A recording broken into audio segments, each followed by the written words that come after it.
অন্নপূর্ণা যোজনা বলুন বা যে কোনো এখন অনলাইন অ্যাপ্লিকেশন ফর্ম বলুন, তার জন্য যেই নির্দিষ্ট ক্রাইটেরিয়াগুলো দিয়ে দেখাচ্ছি, এই ভোটার কার্ডের ফ্রন্ট সাইড এবং ব্যাক সাইড একই পেজে আপলোড করতে হবে। তো সেইটা কিভাবে করবে, মানে এই যে ফ্রন্ট সাইডটা এবং এই ব্যাক সাইডটা একই সাথে আপলোড কিভাবে করবে এবং একটাই পেজে।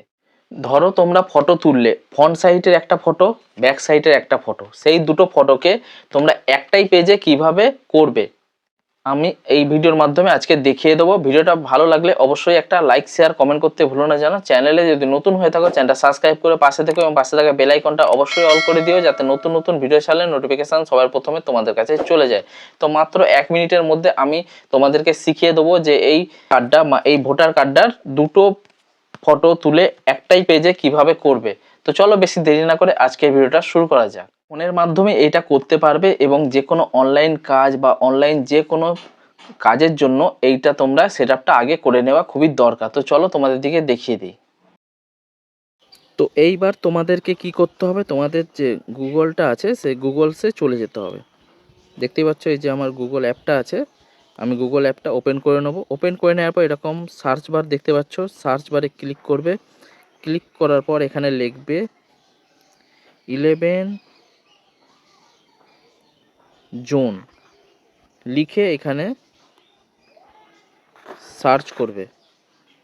সার্চ করার পর এরকম একটা ইন্টারফেস চলে আসবে। তো এখান থেকে দেখো তোমাদেরকে দেখাচ্ছি, এই যে পেজটা খুলে চলে এসেছে, এই 11 জোন, এই 11 জোনটা দেখতেই পাচ্ছ এখানে লেখা আছে 11 জোন।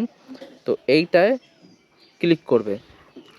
এই ওয়েবসাইটটা ক্লিক করার পর এরকম একটা ইন্টারফেস চলে আসবে। তো এখান থেকে সাইটে তোমার দিকে দেখায় থ্রি লাইনটায় ক্লিক করবে। ক্লিক করার পর এরকম একটা পেজ চলে আসবে। তো এখান থেকে নিচের দিকে এখানে অনেক রকমের কাজ করতে পারো তোমরা। তো আমি ফাইনালি তোমাদের দিকে যে ভোটার কার্ডটা আছে সেই ভোটার কার্ডের দুপাশের ছবিকে একটাই পেজে কিভাবে করবে সেটাই তোমাদের দিকে আজকে করে দেখাবো। তো চলো নিচের দিকে একটু স্ক্রল করি। নিচের দিকে স্ক্রল করার পর এখানে এডিট ইমেজ বলে আছে, নিচের দিকে দেখতে পাচ্ছ লেখা আছে, এখানে লেখা আছে ইমেজ মার্চ। দেখতে পাচ্ছ ইমেজ মার্চটায় ক্লিক করবে। ক্লিক করার পর এখানে যদি অ্যাড এসে থাকে অ্যাডটাকে ক্লোজ করে নেবে। ক্লোজ করার পর একটু নিচের দিকে চলে যাবে। এখানে লেখা আছে দেখো drop image here font side. তো এখানে তোমাদের যে ভোটার কার্ডের ছবিটা নিয়েছো সেটার ফন্ট সাইডটা এখানে দিয়ে দেবে। দিয়ে এখানে গ্রুপ করে নেবে তোমরা ফটোটাকে একটু। নেওয়ার পর নিচের দিকে চলে যাবে। নিচের দিকে চলে যাওয়ার পর এখানে ব্যাক ইমেজ বলে লেখা আছে দেখো, ব্যাক ইমেজ। এখানে পিছন সাইডটার ছবি তোমরা এখানে আপলোড করবে। যে ভোটার কার্ডটার ছবিটার পিছন সাইডটা সেটা এখানে আপলোড করবে। আপলোড করে এইটাকেও তোমরা সাইজ একটু মিলিয়ে দেখে নিও। পিডিএফও করতে পারো, দেখতে পাচ্ছ এখানে লেখা আছে পিডিএফও করতে পারো। আমি পিডিএফ করব না, আমি এটাকে দুটো ফটোকে একসাথে মার্চ করতে চাই। তো এখানে কন্টিনিউতে ক্লিক করে দেবো। ক্লিক করে দেওয়ার পর এরকম একটা ইন্টারফেস চলে আসবে। তো দেখতে পাচ্ছ ডাউনলোড ইমেজ বলে লেখা আছে দেখো, এখানে ডাউনলোড ইমেজ বলে লেখা আছে। তো ডাউনলোড ইমেজে আমি ক্লিক করব।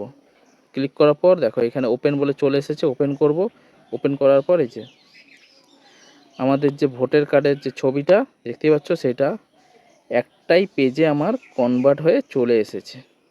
খুব সিম্পল এবং সহজ পদ্ধতির মধ্যে মাত্র 1 মিনিটে তোমাদের এরকম একটাই পেজে কনভার্ট হয়ে তোমরা করে নিতে পারবে যে কোনো তোমাদের অনলাইন কাজে বা অন্নপূর্ণা ফর্ম যে কোনো কাজের জন্য দরকার। তো এরকমভাবে তোমরা ভোটার কার্ডের যে ছবিটা দুটো ছবিকে একসাথে মার্চ করতে পারবে, মানে একসাথে করতে পারবে একটাই পেজে।